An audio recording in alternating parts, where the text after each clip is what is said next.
Assalomu alaykum qadrli futbol ixlosmandlari. E'tiboringiz markazida futbol maydoni.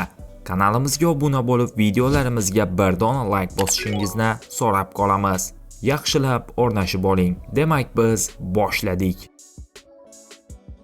Guardiola muxlislarning chaqiriqlariga javob berdi. Manchester City bosh murabbiyi Pep Guardiola Dortmundga qarshi uchrashuvdan keyin muxlislarning chaqiriqlariga munosabat bildirdi.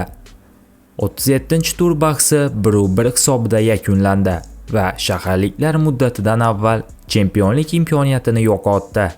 O'yindan so'ng tribunalardagi muxlislar ispaniyalik mutaxassisga qarata yana 1 yil deb qo'shiq kuylashdi. Guardiola shunday javob qaytardi: "Men futbolni yaxshi ko'raman, ishimni yaxshi ko'raman va bu klubda bo'lish menga yoqadi. Hozir ham shu yerdaman va bundan mamnunman. Muxlislarning chaqiriqlarimi? Ular meni shunchalik yaxshi ko'rishadi. Men esa ularni bundan ham ko'proq yaxshi ko'raman", dedi Guardiola. Shu bilan birga Pep hozircha klubdan ketishni rasman tasdiqlamadi. Uning aytishicha, yakuniy qaror hali qabul qilinmagan. Eslatib o'tamiz, Guardiolaning Manchester City bilan shartnomasi 2027-yilgacha amal qiladi. Sizning fikringizcha, Guardiola Manchester Cityni tark etgani ma'qulmi yoki yo'q? Fikringizni kommentariyada yozib qoldiring.